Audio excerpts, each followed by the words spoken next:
감사합니다. 사실 지난 한 주간 동안, 아니 몇 주 동안 소명 문제 때문에 제가 굉장히 많이 힘들었습니다.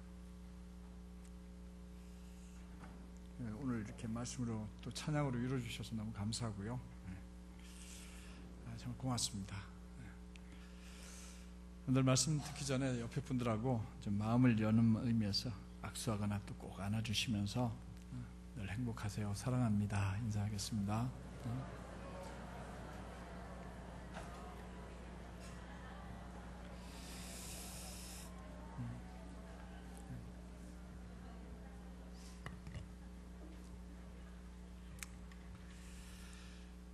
요즘 이 시대를 가리켜서 저는 비극의 시대다 이렇게 좀 부정적으로 설교를 좀 시작하고 싶습니다. 오늘 시대의 가장 큰 비극이 뭘까요? 가난도 아닐 테고 먹을 것이 없는 것도 아닐 테고 의견이 서로 다르겠지만 저는 두 가지 때문에 이 시대를 비극의 시대라고 말하고 싶어요. 하나는 믿음이 없어진 시대, 불신의 시대이기 때문이다. 또 한 가지는 사랑이 없는 시대가 되었다. 그래서 저는 참 비극적인 시대라고 생각을 해요. 저희 집 얘기는 절대 아닙니다. 우리는 서로 믿습니다. 근데 부부가 서로 못 믿고 살죠. 부부뿐입니까? 친구를 못 믿어요. 그리고 이웃도 믿지 못하고 스승과 제자 사이도 이제 이미 믿음이 떠난 지가 오래입니다. 죄송스럽지만 우리 교회 얘기는 아닙니다만은 성도가 목사가 성도를 믿지 못하는 이런 불신의 시대를 살고 있어요. 그러다 보니 자연스럽게 사람들 사이에 사랑이 오간데가 없어지게 되고 서로 티격태격 싸우기만 하고, 그래서 한국 사회가 이혼율이 거의 절반 이상이 이제 이혼하고도 많은 시대가 되어버렸죠. 근데 오늘 우리가 읽은 성경에 보니까 예수님이 나를 믿는 자라고 당신을 믿으라고 표현을 하셔요. 이 불신의 시대에 우리더러 당신을 믿으라는 거예요. 본문을 한번 읽어보도록 하겠습니다. 다 같이 읽어봅니다. 누구든지 목마르거든 내게로 와서 마시라. 나를 믿는 자는 성경에 이르는 것 같이 그 배에서 생수의 강이 흘러나오리라. 예수님은 나를 믿으라고 이렇게 부르셨는데, 이렇게 말한 예수님은 사실은 2000년 전에 이스라엘의 그 골고다 언덕에서 십자가에 못 박혀 죽은, 우리가 보기에는 그냥 로마 제국주의의 대항에서 죽은 사형수에 불과한 사람입니다. 이런 예수님이 세상살이의 이런저런 모양으로 지쳐있고 힘들어하고 목말라하고 있는 우리들을 향해서 내게로 와라, 그리고 내게로 와서 마셔라. 당신에게로 와서 당신이 주는 물을 마시는 사람은, 즉 당신을 믿는 사람은 그 배, 즉 마음과 심령에서부터 생수의 강이 흘러나와서 인생살이에 절대 목마르지 않을 것이다, 이렇게 약속을 하셨습니다.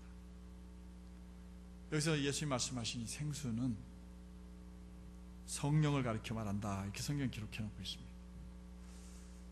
예수님께서 이렇게 이야기하게 된 배경이 있습니다. 그냥 열심히 하신 게 아니고 상황이 있어요. 어떤 상황이냐면 그때가 명절 끝날이었어요. 이스라엘은 그 예루살렘에 모여서 하나님을 배워야 될 큰 명절이 세 가지가 있어요. 하나님 성전에 나와야 될 명절이요. 그때는 성전세를 가지고 나와서 제사를 드려야 되는데, 그 중에 한 날이었어요. 이게 뭐냐면 7일 동안 지키는 수카라고 하는 그런 명절이었는데, 초막절 혹은 장막절이라고 하는 명절이었습니다. 이 기간 동안에 예루살렘 성전에서 아주 특별한 행사가 진행이 됩니다. 그 뭐냐면 이제 6일 동안 매일 아침 동틀 무렵에 제사장들이 대열을 지우고 나와가지고 예루살렘 성전에서 한 2km 정도 떨어져 있는 그 실로암 연못에 가서 금주전자에다 물을 길어 가지고 운반해 와서 성전에 붓는 행사를 하게 됩니다. 제사장들이 그 물을 떠가지고 성전에 와가지고 성전 안으로 들어오게 되면 남문 수문에 이르게 되면 소파르라고 하는 오늘 우리 집사님께서 한상희 집사님께서 부은 것처럼 나팔을 그게 빰 하고 붑니다. 그럼 이것이 신호가 돼가지고 세 번째 나팔이 끝나는 시간 성가대들이 옆에 서 있다가 시편 113편부터 118편에 이르는 이 노래를 할렐이라고 하는 찬양을 얘기하는데 이걸 쫙 부릅니다. 그럼 부르는 동안에 이제 그 제사장들이 물을 가지고 오게 되죠. 그리고 시편 118편에 이르렀을 때 모든 성인 남자와 또 소년들이 룰라브라고 하는 종려나무 가지와 버든나무와 은매화로 만든 이렇게 가지를 묶어서 만든 다발과 한 손에는 감귤류로 해당되는 그런 열매를 손에 들고는 이렇게 흔들면서 치켜들면서 여호와께 감사하세, 여호와께 감사하세, 여호와께 감사하세 하고 이렇게 세 번을 부르짖게 돼요.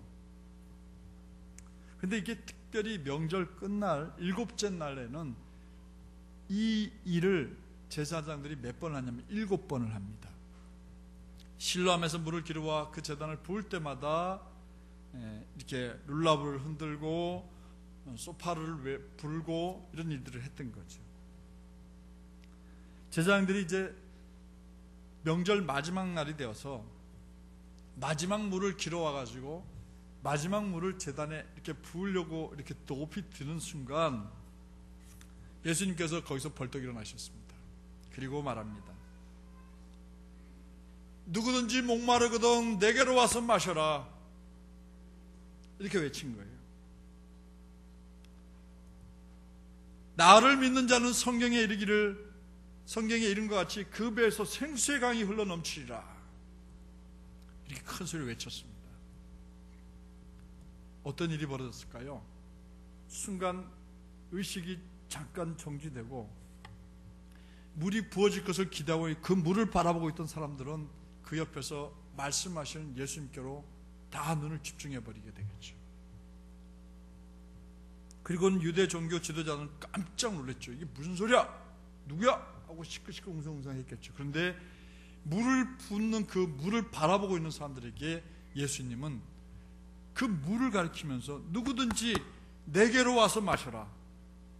그러면 성경에 이른 것 같이 그 배에서 생수의 강이 흘러넘치리라 이렇게 말씀하신 것입니다. 이 물 깃는 행사와 물을 제단에 부어드리는 초막절 마지막 날 행사를 보면서 예수님은 사람들을 당신에게로 초대한 것입니다. 예수님이 누구를 초대했습니까? 누구를 부르셨습니까? 예수님이 초청한 사람들에게는 제한이 없었습니다. 성경에 보면 누구든지라고 말했습니다. 누구든 관계없다고 했어요.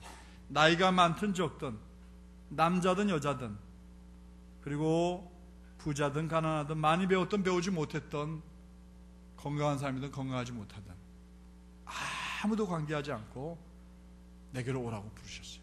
굳이 조건을 하나 붙인다고 하면 어떤 사람? 목이 마르니까 물을 마셔야 되니까 어떤 사람? 목마른 사람이 와야 되는 거예요. 사실 예수 믿는 사람들 보면 인생에 목마름이 많은 사람들입니다. 여러분들과 저도 난 뭐 인생에 목마름이 없어요 하는 사람들은 교회 잘 안 와요.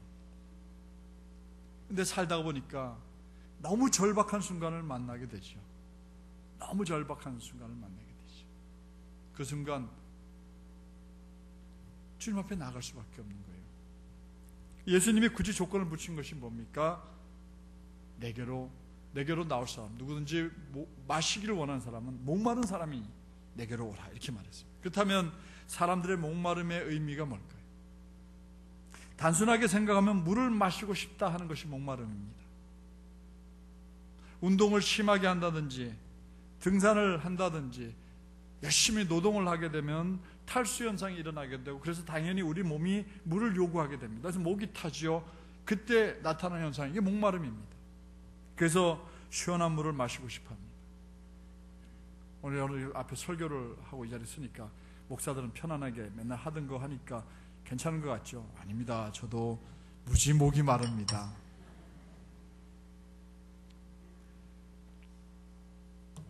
목이 마릅니다. 근데 사람들의 목마름은 가만히 보면 육체적인 현상만이 아니라는 사실을 우리는 알고 있어요.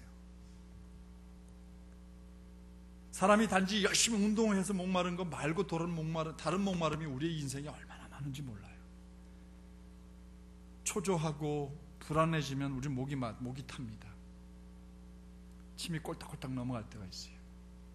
긴장할 때, 태산 같은 걱정이 밀려올 때, 그리고 또 뭐뭐 하고 싶다라는 욕망이 우리 속에 일어나게 될 때, 우리의 삶 속에, 우리의 영 안에, 우리의 마음 속에 강하게 일어나는 것이 있어요. 목마름입니다. 미칠 것 같아요. 안 하면 막 죽을 것 같아요. 그게 뭐냐면 집착할 때 나타나는 현상들이죠. 그래서 금단 현상이 나타나는 거예요. 애들 컴퓨터 못하게 해보세요. 애들 돌아버립니다. 게임 못하게 해보세요. 미치려고 해요. 불안해집니다. 요즘에 애들 핸드폰, 스마트폰 딱 뺏어나 보세요. 걔네들 분명히 미쳐갑니다. 애들 요즘에 자꾸 애들 컴퓨터 이렇게 스마트폰 줘가지고 애들 잠깐 달리려고 주는데 큰일 납니다.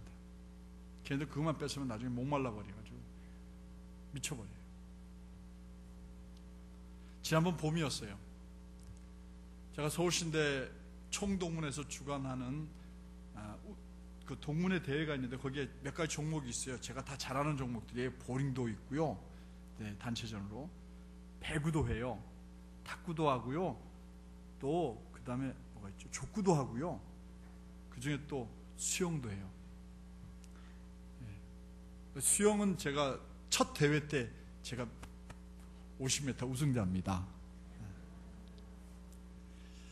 네. 탁구를 좀 잘 쳐요. 그래서 이제 제가 여기 오니까 이제 대표 선수로 좀 나가자고 그래가지고 경기를 출전했습니다. 그래가지고 다른 지방에서 한 16강전에 해당되는 경기를 무려 부전승으로 올라가서 16강전을 했는데 옆에서 막 응원하고 난리가 났죠. 2대1로 이겼습니다. 우리 동지방이 드디어 예선을 통과하는 날이 있었어요. 이제 8강전을 하게 됐는데 이제 그 복식을 3팀을 조직해 나가는데 제일 잘한 팀 하나, 그 다음에 못하는 팀 하나, 버리는 팀이죠. 거기에 누가 이종무 목사님이 거기에 끼십니다. 그래서 그 팀을 버리는 거예요. 져주는 팀이에요. 마지막 승부를 세 번째 팀이 하는 거예요. 1대1로 비겼습니다. 드디어 그리고 또 마지막 세 번째 팀에 제가 나가서 거기서도 세트 스코어 1대1이었어요. 그리고 이제 저희가 마지막 세트에 10대8로 이기고 있었습니다. 목이 탈까요? 안 탈까요? 난리가 났죠. 저쪽 팀은 질까봐 물 마시고 우리는 또 이겨야 된다고 물 마시고. 공이 높이 뜨는 거예요. 왔다 싶어서 때렸는데 아웃이었습니다. 옆에서 아쉬워서 난리가 났어요. 근데 옆에 있던 목사님이 괜히 또 자기도 한번 해본다고 한 점만 따면 되니까 딱 쳤는데 아웃됐어요. 그리고는 12대10으로 깨졌습니다. 보따리 쌌죠. 아쉬워서 막 물도 마시고 난리 났어요. 그랬더니 이제 보따리 싸가지고 그분들은 동해 가서 회 먹으러 가고 저는 회 먹으러 간다고 해서 안 간다고 그랬어요. 삼천포에서 온 지가 얼마 안 돼가지고 거기 회 가면 쏘글 것 같아가지고 그래서 그냥 거기서 남아있다가 가까운 분들하고 있다가 이야기 나누고 돌아왔습니다. 목이 타더라고요. 왜요? 이기고 싶은 욕망, 이겨야 한다는 욕망, 정말 목타게 만들더라고요. 애타게 만들어요. 누구나 다 경험한 일이잖아요. 그죠? 그렇다면 오늘 우리들 가운데 이런 목마름이 없는 사람이 누가 있겠습니까? 나는 목마르지 않아요 하는 사람이 누가 있겠습니까? 오늘 우리들이 겪는 가장 큰 목마름은 돈 문제예요. 아니라고 말해도 아니에요. 돈 문제예요. 돈이 많았으면 좋겠다 하는 그 쉽다라는 어떤 욕망이 우리를 굉장히 힘들게 해요. 그래서 싸움의 대부분도 돈 문제고요. 갈등도 대부분 돈이에요. 그래서 돈 하다가 돈 사람도 봤어요. 그리고 돈 하다가 돼지돈자를 써서 돈 돼지처럼 사는 사람도 봤어요. 얼마나 추한지 몰라요. 목마름 때문에 그래요. 남자들은 명예에 대한 목마름이 얼마나 큰지 아십니까? 아무리 마음을 비웠다고 하지만 동료가 나보다 앞서 승진하고 후배가 나보다 더 치고 나갈 때마다 우리는 목이 바짝바짝 마릅니다. 이번 승진에 누락되면 안 되는데 하는 목마름이에요. 그건요, 목사도 똑같아요. 또 요즘에는 성에 대한 목마름이 어떻습니까? 우리 교회는 절대 그런 분이 없습니다만은 배우자에 대해서 만족하지 못하고 이 남자 저 남자 기웃거리는 현대인들, 심지어 목회자들 가운데 그런 분이 있었어요. 엄청나게 큰 교회를 담임하고 있던 분이 사무실로 여성들도 불러서 그 일 하다가 쫓겨났죠. 그 18개월도 안 돼서 다시 개척한다고 그래서 지금 교계가 발칵 뒤집혔습니다. 여기저기서 어른 목사님들이 참지 그래, 하지 말지 그래, 권고해도 그냥 고하는 분도 계십니다. 건강에 대한 목마름이 사람들마다 휴일이 되면 다 산으로 들로 내몰고 있습니다. 그래서 토요일 금요일쯤 되면 그 롯데시네마 앞에 그 큰 도로변에요, 관광버스들이 줄을 씁니다. 다 등산복 입고요, 산에 가는 분들이 있습니다. 몸에 좋다는 건강 음식은 출처를 가리지 않고 먹어야 됩니다. 이런 모든 것들, 성, 건강, 경제, 명예, 이런 목마름, 이게 현대인들에게 보통 목마름이 아니에요. 나는 여기서 자유롭다는 분은 누가 있을까요? 그러나 이런 목마름보다 더 궁극적인 목마름은 생명에 대한 목마름이에요. 죽고 싶다는 사람 아무도 없습니다. 그래서 중국의 진시 왕자는 자기가 오래 살고 싶어서 그 중국에서부터 저기 남의 해금강까지 불로쳐 캐오라고 사람을 보냈잖아요. 자기는 죽어가면서도 자기가 죽는 그 무덤 안에서 자기를 섬겨야 될 사람 수천 명을 생매장 시켜놓잖아요. 오래 살고 싶어요. 3대 거짓말 중에 하나가 노인분들 일찍 돌아가고 싶다는 말은 맞죠? 우리 교회 노인분들은 절대로 일찍 돌아가지 마세요. 백세수 하시기를 축복합니다. 그 봐요, 아멘 소리가 크잖아요.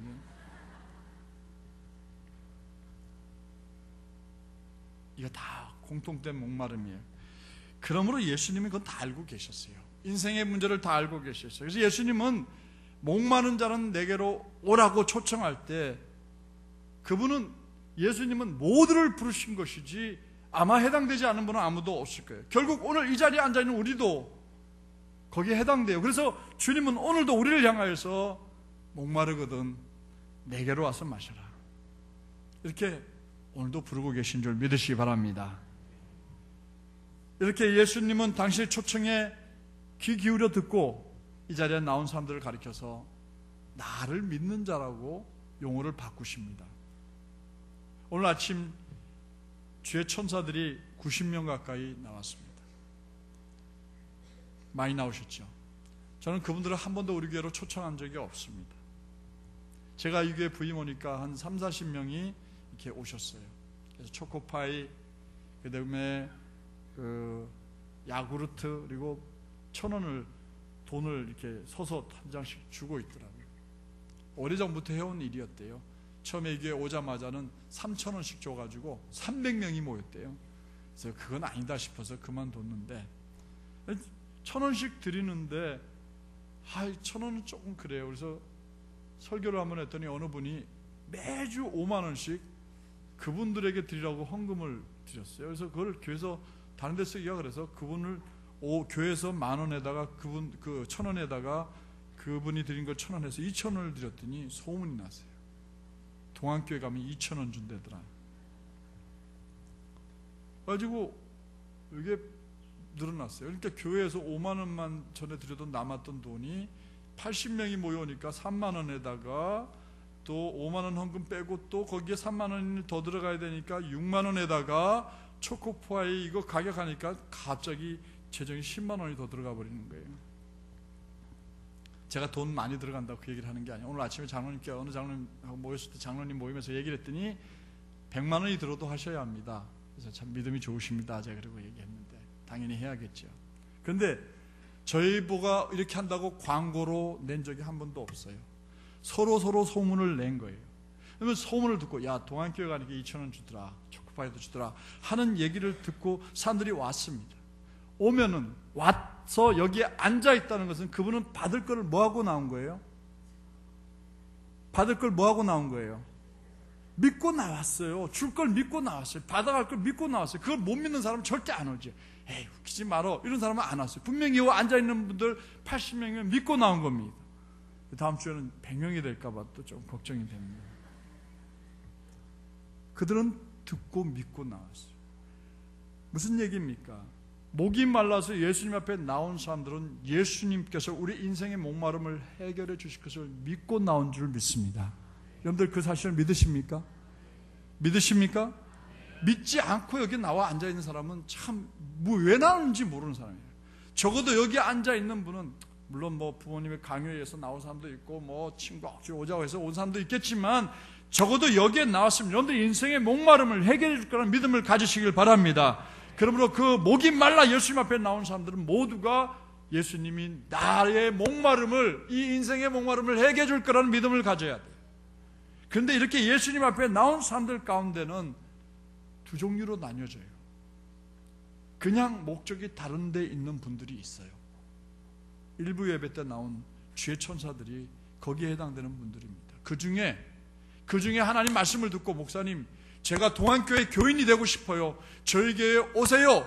저희 집에 한번 와주세요. 제가 이 교회 교인이 되길 원합니다 하는 분들은 거기서 저와 다른 인간관계를 맺게 되겠죠. 제가 신방을 가게 되겠죠.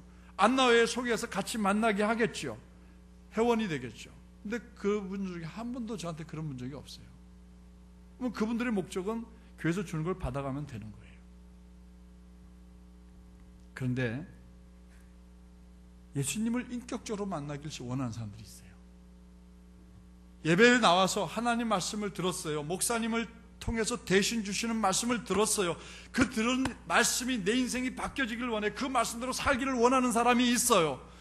그리고 그 말씀대로 살았더니 내 인생이 기쁨과 은혜와 감사로 가득한 것을 경험하고 있는 사람들이 있어요. 그분들은 주님 앞에 나올 때마다 인격적으로 예수를 만나기를 원하는 거예요. 우리 교회도 이제 머지않아 성지순례를 좀 계획하고 있습니다. 그런데 성지순례는 두 가지 종류의 사람이 가요. 하나는 성지 구경하러 가는 사람이 있고요. 한 사람은 성지에 가서 예수를 만나겠다는 사람이 있어요. 저는 성지를 예수님을 만나고 가고 싶었어요. 만나려고 가고 싶었어요. 그래서 기도했어요. 주님, 제가 성지를 순례하는 동안에 꼭 저를 좀 만나주셔야 합니다. 그렇지 않으면 저 구경 가는데 그 구경은 인터넷으로 얼마든지 다 볼 수 있고요. 요즘에 T채널에 가면요, 제가 못 본 것까지 엄청나게 보여줍니다. 그걸로 구경 다 할 수 있어요. 걸어서 세계 속으로 그만 봐도 다 보여주니까요. 그거 보고 있을 수 있어요. 근데 주님, 제가 성지에 간다는 것은 적어도 거기서 예수님이 살아 계셨고 거기서 복음을 전하셨고 거기서 십자가에 달려 돌아가셨으면 나를 좀 만나 주셔야 합니다 하고 기도하고 준비하며 갔습니다. 근데 제가 성지에서 그런 바람 때문인지 두 번 주님을 만났습니다. 한 번은 그 갈릴리 호숫가에서 부활하신 예수님이 제자들에게 떡과 구운 고기를 이렇게 만들어 놓고 와서 먹으라고 불러주셨던 그 식탁, 그 자리 제가 나갔는데 막 감당할 수가 없는 거예요. 주님이 나를 거기서 만나주신다고 생각하니까 막 그 앞에서 꺽꺽꺽꺽거리고 울면서 주님, 제가 주님 이 자리에 나왔습니다. 주님, 그 한참 울었어요. 그랬더니 집사님 툭툭 치고 빨리 일어나라고. 그래서 일어났어요. 근데 그 전에 예루살렘을 방문했어요. 근데 예루살렘에 가게 되면 이제 비아 돌로로사라고 해가지고 예수님이 사형을 선고받은 거기에서 이제 그 그룹들이 모여가지고 예수님이 고난당한 길을 따라가다 보면은 쓰러진 곳마다 교회가 세워지고 뭐 이렇게 폐가 만들어져 있고 거기 쭉 따라가면서 마지막에는 골고다 언덕에 올라가게 됩니다. 근데 요즘에는 그 길이요, 비아 돌로로사가 온통 아랍인들의 상인이 됐어요. 그래서 처음에는 이제 거기서 이제 고난의 길을 우리가 걷게 된다고 하니까 조그만 십자가를, 저 키보다 작은 십자가를 돈 주고 빌려놨어요. 그것도 빌려가지고 해요. 그러면 그것도 못 빌려가지고 뭐 하는 사람들도 많이 있어요. 근데 그거 빌리면 굉장히 가벼워요. 어깨 달랑 매면 그냥 달랑 매, 끌리는 것도 아니에요. 그러면서 이제 가이드가 말합니다. 근데 가이드가 죄송한 말이지만 초짜였어요. 전도사였어요. 우리보다 더 몰라요. 그래가지고 여기가 이제 주님이 고난당하신 곳이고 언도받은 겁니다. 우리 이제 이 길을 따라갑시다. 우리 예수 나를 위하여 우리 찬송합니다. 예수 나를. 근데 그게 어떤 찬송? 엄숙한 찬송이잖아. 근데 옆에서 뭐라고 잘라 뭐 외국 사람들 막 빨리 모이라고 소리 지르고 난리. 찬송이 됩니까? 안 됩니까? 안 되지요. 근데 이제 매라는 거예요. 매고 이제 뒤따라가면서 또 찬송을 부르라는 거예요. 시킨 대로 하는데 아무 감흥이 없어요. 짜증스러워요.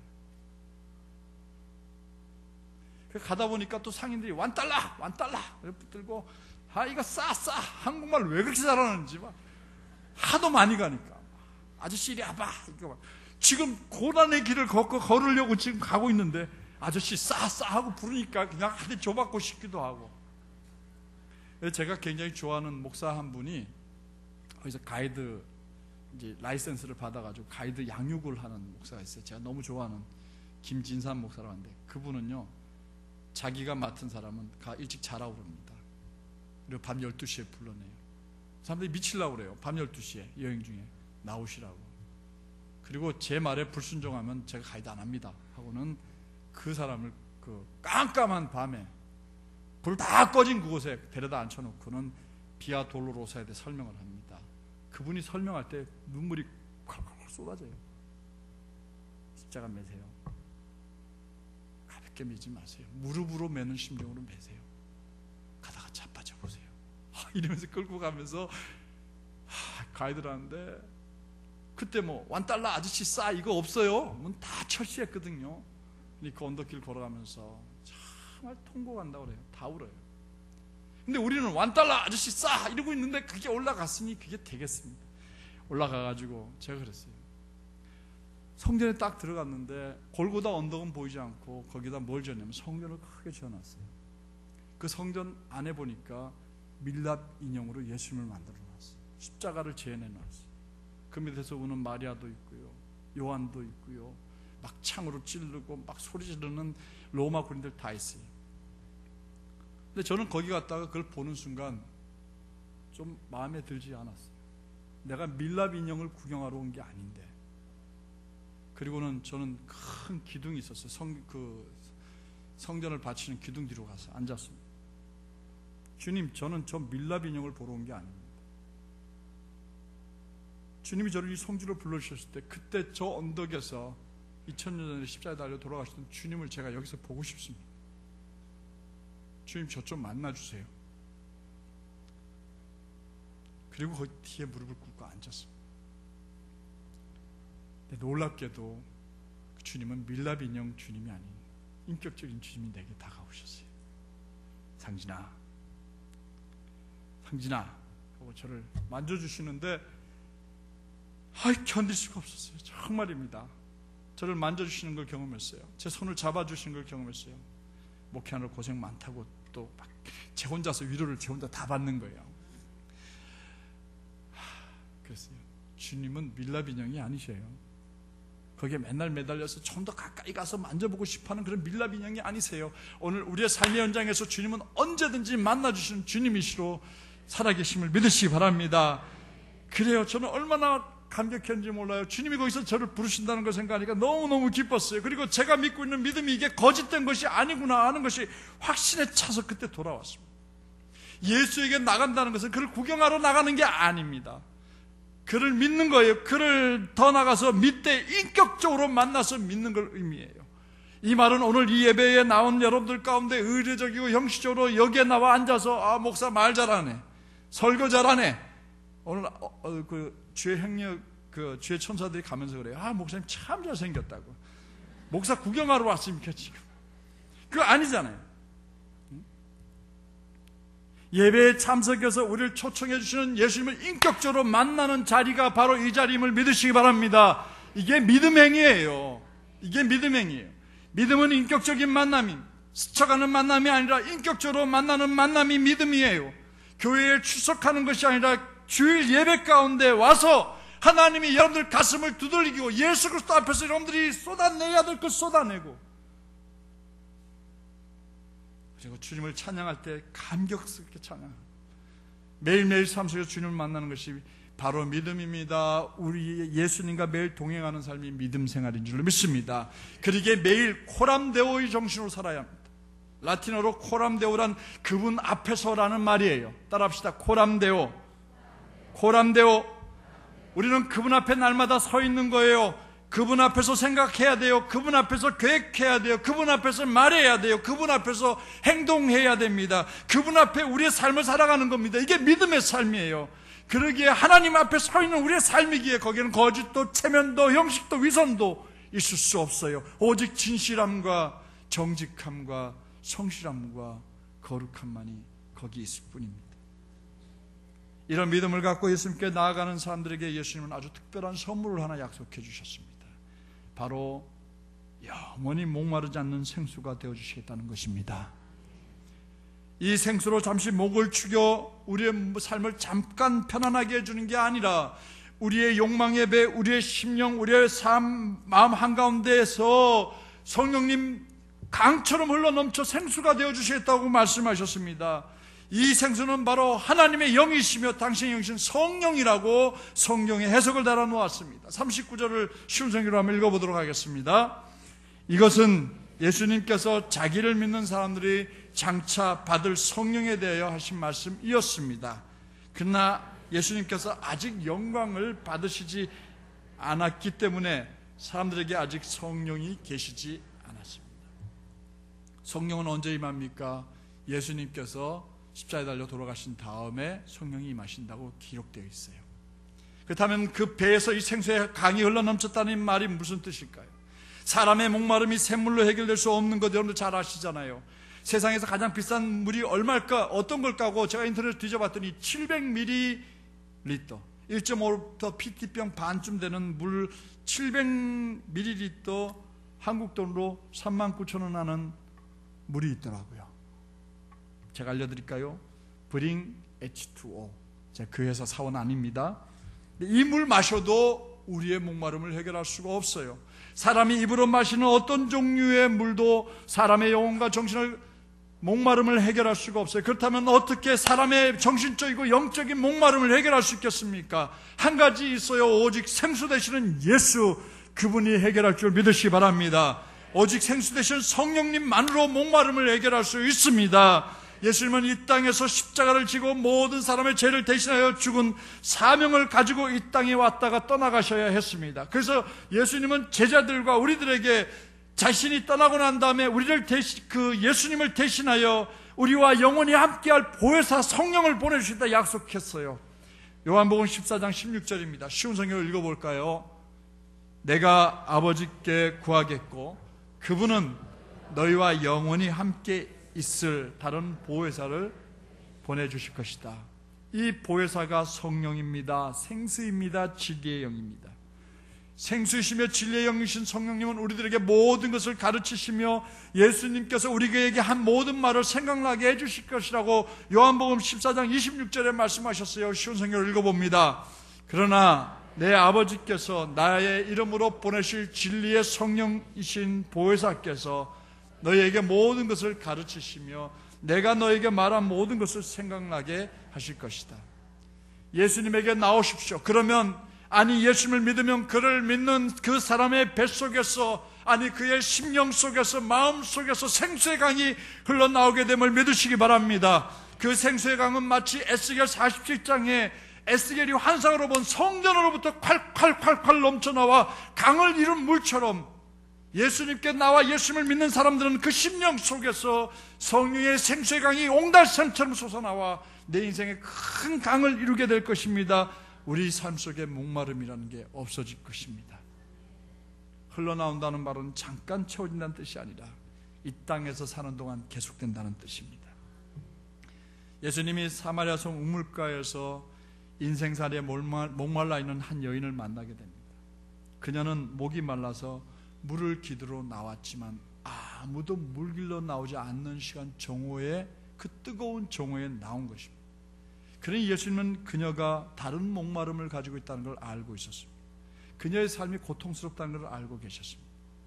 그녀는 자기를 행복하게 해줄 남자에 대해 목말라 있었습니다. 나를 행복하게 해줄 남자에 목말라 있었어요. 어쩌면 그녀는 자신을 행복하게 해줄 남자가 권력을 가진 남자일 거라 생각하고 권력을 가진 남자를 따라붙었을지도 모릅니다. 그와 살아봤어요. 행복하지 않았어요. 맨날 바쁘고 정치에게 행복하지 않았어요. 야, 돈 많은 남자면 내가 원하는 걸 다 해줄 수 있으니까 그 남자는 나를 행복하게 해줄 거라고 남자를 만나봤어요? 아니에요. 돈 가지고 딴짓만 해요. 노릇만 해요. 만족되지 않아요. 성적인 만족을 주는 남자를 한번 찾아봤어요. 그것도 만족스럽지가 못해요. 명예를 가진 남자, 지위가 높은 남자를 만나 살아보았지만 어느 남자도 자신의 이 행복을 채워주지 못하고 목마름만 더하게 하는 거예요. 그래서 그녀에게는 여전히 남자에 대한 목마름이 남아있었어요. 그래서 이번에는 아주 잘생긴 남자를 만나서 6번째 남자와 살고 있었을지 모릅니다. 그녀가 5남자와 살았고 현재 6번째 남자와 살면서도 여전히 자신의 삶과 행복 그리고 남자에 대해 목말라 있는 그런 여인이었어요. 그래서 이 여인을 만난 예수님이 이 여인에게 이렇게 말했어요. 요한복음 4장 13절 14절을 읽어보도록 하겠습니다. 시작.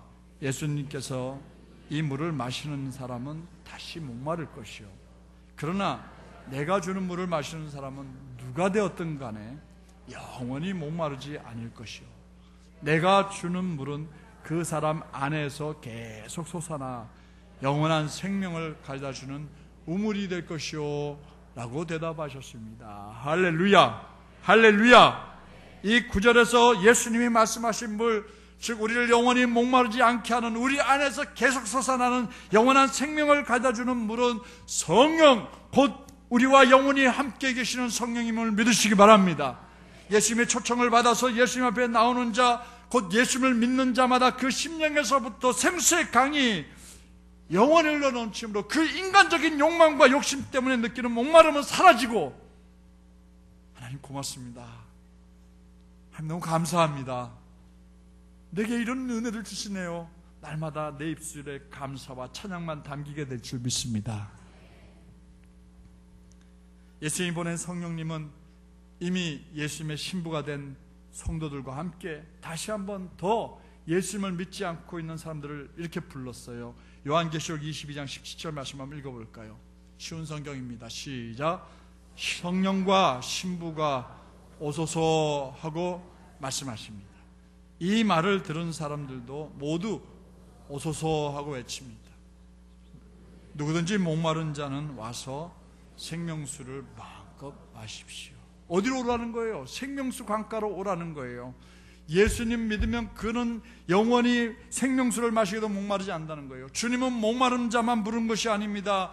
인생살이가 고달프고 힘든 사람들을 향해서도 이렇게 불렀어요. 마태복음 11장 28절 말씀이에요. 시작.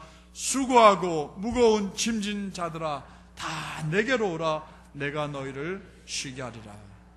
할렐루야. 우리를 불러주신 예수님에게 지금이라도 나아가서 그를 바로 믿으면 예수님은 당신을 찾아와 당신을 믿는 모든 사람들에게 영생수와 함께 쉼을 주시다고 약속하셨습니다. 믿으세요. 그리고 예수께 나오세요. 사랑하는 성도 여러분, 여기서 저는 말씀을 정리합니다. 예수님께서 지금도 당신에게로 나오라고 우리를 오늘 이렇게 부르십니다. 여러분들 목마르시잖아요. 아직까지도 뭔가에 집중하고 집념하고 창념하고 목말라 계시잖아요. 그러지 마세요.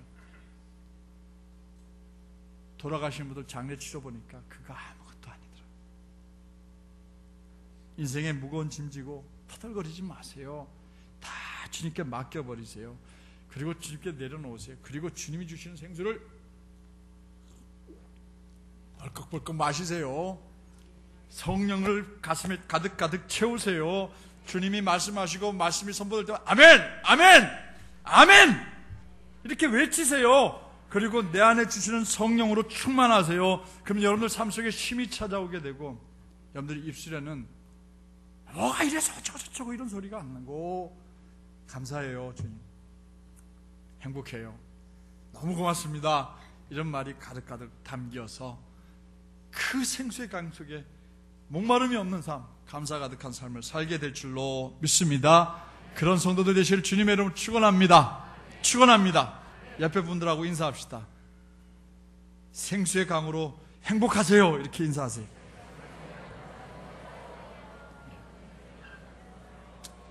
기도하겠습니다. 우리 두 손을 꽉 모읍니다.